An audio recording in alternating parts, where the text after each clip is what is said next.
Halo semuanya, selamat datang lagi di The Lazy Gadgets, di mana kita akan bawakan news untuk minggu ke-4 Juni 2020. Dan untuk minggu ini sepertinya sebenarnya nggak terlalu banyak, karena kan kita bisa bilang yang WWDC kemarin udah gue cover semuanya di hari Senin, hari Senin atau Selasa yang gue nggak tidur itu. Tidur sih maksudnya setelah selesai ngedit. Dan untuk minggu ini sebenarnya kita punya banyak berita juga dari sisi Android, tapi ada beberapa tentu aja dari Apple. Kita akan mulai dari sponsor kita dulu adalah The Lazy Titip pakai Pay, di mana itu adalah official consumer store dari The Lazy Monday. Jadi kalian bisa beli game, konsol, handphone, pen tablet, dan banyak hal lain. Nanti kalian cek aja karena harga itu bakal miring banget. Ini bukan dibayar ya, karena emang gua yang ngurusin. Oke, kita akan langsung mulai dari berita pertama, itu adalah Apex Legends di mobile. Di mana CEO dari EA itu menyatakan kalau timnya Respawn tuh kayak sepertinya mempersiapkan untuk si Apex Legends tuh masuk ke mobile. Karena kan sejauh ini tuh dia udah ada di semua platform, bahkan udah OTW Switch. Jadi tinggal iOS sama Android. Itu juga sudah ngeliat PUBG sama Fortnite kan di mobile juga. Jadi sebenarnya itu mungkin, bahkan beberapa kali kita lihat kan sekarang smartphone juga udah kenceng-kenceng juga kan. Cuma gue cukup kepo sih dengan nanti gameplaynya sendiri, karena kita tahu main Apex Legends tuh banyak banget tombol yang di-klik, banyak banget mekanisme, entah kalian harus sambil gliding, sambil bunny hop, sambil tembak. Sebenarnya gue mau minta William untuk menjelaskan, cuma orangnya udah tidur. Tapi ini akan menjadi hal yang menarik menurut gue kalau Apex Legends tuh berhasil datang ke mobile. Nah, selanjutnya kita ngomongin juga untuk WhatsApp Animated Sticker. Ini dari WA Beta Info, di mana kan kalian tuh sering tuh kan namanya perang-perang stiker di WhatsApp, ngeluarin stiker-stiker aneh kalian gitu kan. Nah, WhatsApp tuh kabarnya bakal masukin animated, jadi bukan GIF, tapi stiker yang bisa gerak. Jadi kalau kalian lihat Line, Telegram tuh ada. Dan ini stikernya ini bakal dari WhatsApp Store ada, nanti third app party juga ada, dan mungkin gue berharap nanti bisa bikin sendiri juga kayak stiker-stiker yang udah beredar sekarang. Jadi akan jauh lebih seru lagi untuk perang-perang stiker. Yang ketiga kita ngomongin TWS dari LG, di mana TWS dari LG ini sebenarnya gue bisa bilang gue nggak tertarik dengan TWS ya, tapi gue tertarik banget dengan konsepnya. Karena TWS dari LG ini punya case yang self-cleaning, jadi di dalam case itu tuh dia punya UV light untuk membersihkan kayak 99,9% bakteri E. coli, dan juga ada S. aureus 2 yang ngerti tentang bakteri bisa dijelaskan. Tapi menarik karena nanti earbuds-nya itu sendiri bakal dibersihin. Cuman ya gue suka konsepnya karena gue berharap ini mungkin akan datang ke depannya untuk TWS-TWS lain. Jadi ini menarik banget menurut gue dari LG dan keren banget. Nah, selanjutnya kita ngomongin paten dari Xiaomi yang foldable phone. Gue nggak ngerti Xiaomi punya paten foldable phone. Foldable phone itu banyak banget. Ini gue bisa bilang mungkin 5 atau ke 6 yang udah gue bahas.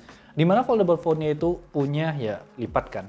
Cuman lipatannya di sini menarik karena dia itu punya 2 kamera di kiri dan 1 kamera di kanan. Jadi ketika dilipat, itu di bagian belakang ya, 2 di kiri, di sini dilipat, plak, itu jadi dia punya triple array kamera. Jadi benar-benar membuat kalau kita tahu kan sensor kamera tuh banyak banget tuh makin mahal gitu kan. Jadi dibikin sedikit mungkin, cuman ya emang dari bentuknya sendiri itu bakal ada ke cut out untuk bagian 2 kamera belakangnya.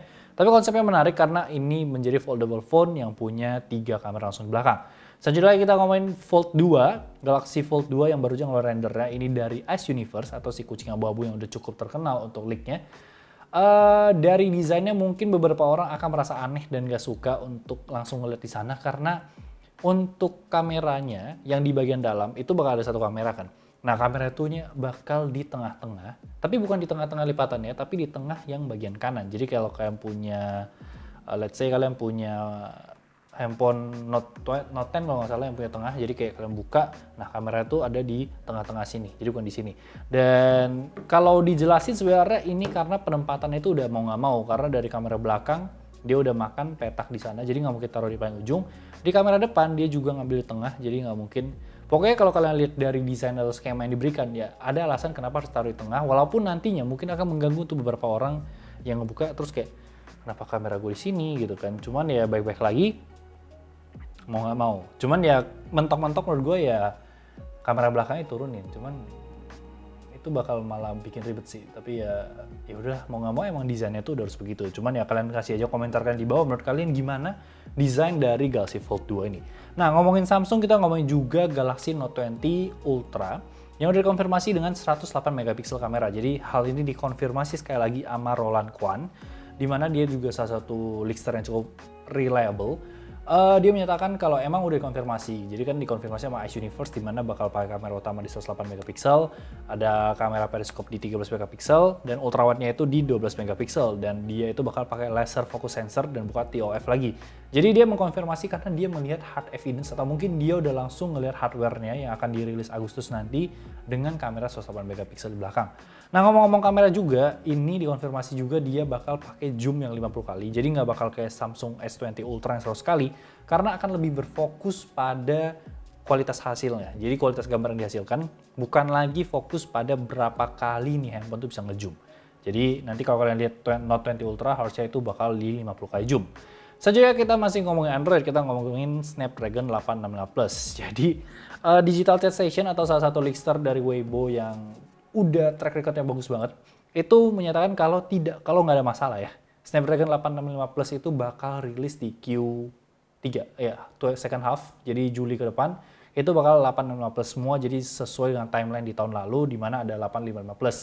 Dan ini bisa dikonfirmasi di mana kalau kalian ngeliat dari base-nya si ROG Phone 3 itu udah 3,09 GHz, jadi ada peningkatan di sana. Zenfone juga kemarin sama, dan juga kabarnya ini bakal nge-cover semua smartphone flagship di tahun second half 2020. Jadi Note 20 Plus, ROG Phone 3, Zenfone dan segala macam harusnya itu, bahkan Lenovo mungkin bisa hadir dengan Snapdragon 865 Plus juga. Jadi benar-benar walaupun datang dari CMO yang Meizu yang menyatakan nggak akan ada varian lain, ternyata di tepis dan sepertinya bakal tetap ada di second half ini. Oke, selanjutnya masih ngomongin Snapdragon 865, bukan Snapdragon 8 ya. Kita ngomongin Qualcomm Snapdragon.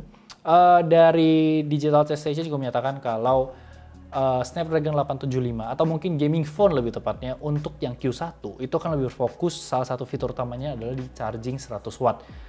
Menarik karena dia menyatakan 3 dari 4 manufaktur dari Cina itu udah mencoba hal itu, dan sebenarnya yang lewat dari kepala gue itu cuman Black Shark yang anaknya Xiaomi gitu ya. Terus ada Nubia, itu yang Q1 kan. Terus mungkin ya Vivo punya gaming phone dan juga Oppo gaming phone. Karena kalau kita ngomongin Asus itu harusnya di Q2 seperti yang sekarang terjadi. Dan Lenovo yang menjadi pendatang baru itu juga bakal di Q2. Jadi harusnya di ketiga atau keempat smartphone yang tadi gue sebutin. Jadi itu salah satu fitur utama dari Snapdragon 875. Selanjutnya lagi kita ngomongin ROG Phone 3. Jadi ROG Phone 3 itu dikonfirmasi bakal di Juli 2020. Kalau kalian kemarin ngeliat hands-on videonya yang udah ditampilkan di video news sebelumnya, itu kalian bisa klik card-nya di atas kalau belum lihat. Dimana Weibo dari Asus dan Tencent Gaming yang merupakan partner mereka di China itu udah mengkonfirmasi dengan mengeluarkan satu poster yang menyatakan Juli 2020.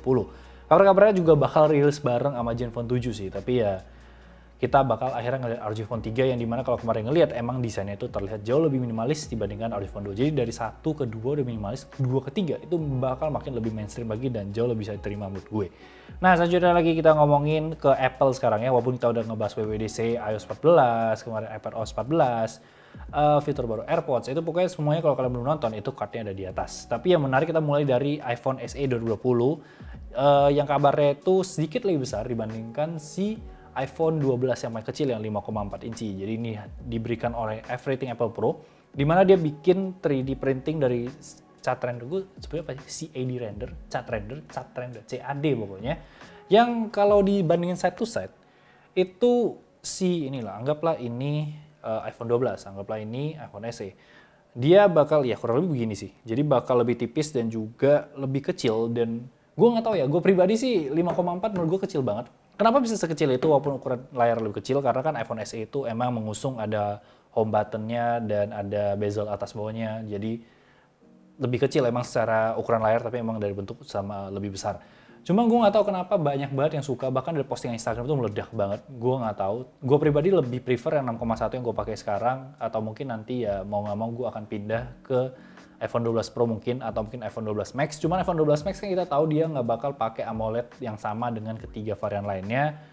Jadi benar-benar dilema banget. Mungkin juga gue akan ke iPhone 12 yang kecil. Tapi kalau buat kalian yang benar-benar suka smartphone yang kecil, yang benar-benar suka sama bahagia gitu ya megang iPhone 5, mungkin akan bahagia juga. iPhone 6 bahkan bahagia dengan smartphone ini. Kok iPhone 6? iPhone 5? Iya harusnya iPhone 5. iPhone 6, iPhone SE. iPhone 8 lebih tepatnya. Iya, maaf agak halu. Oke, selanjutnya juga kita ngomongin iPhone 12 yang kabarnya bakal ada versi 4G-nya atau LTE. Tadinya gue senang karena mungkin nanti gue akan jelasin kenapa gue gak senang. Pokoknya harganya itu bakal di cut off 100 USD dari apa yang udah dilaporkan oleh John Prosser. Jadi kalau kemarin iPhone 12 yang 5,4 inci itu 649, ini jadi 549 USD atau sekitar 7,8 juta. Dimana iPhone 12 Max itu bakal di 649 USD atau sekitar 9,3 juta. Dan Ini akan menjadi hal yang menarik karena kita tahu di Indonesia sendiri kan emang belum 5G gitu kan, masih LTE. Jadi mungkin kita akan diberikan varian ini di mana akan lebih hemat 100 USD.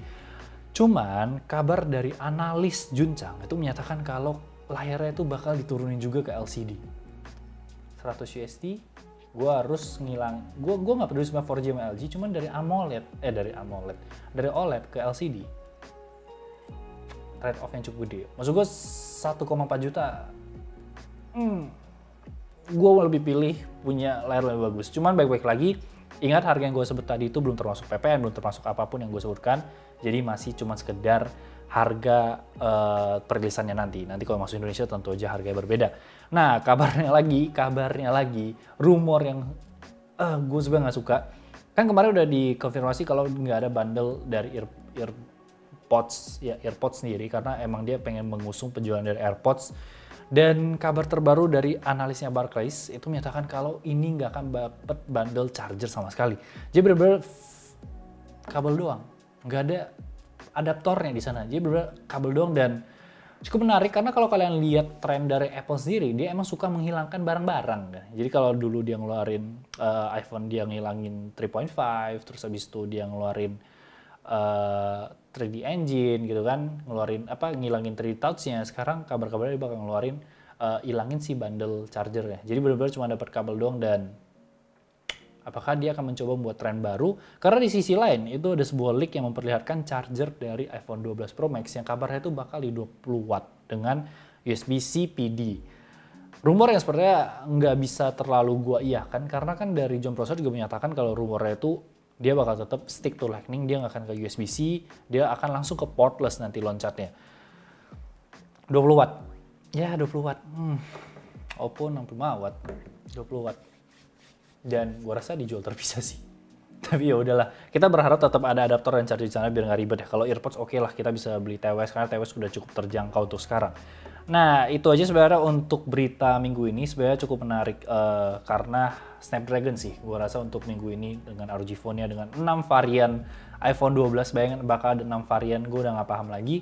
Sebenarnya ada berita sedikit tentang IMEI yang katanya belum siap ya kemarin kalau nggak salah baca.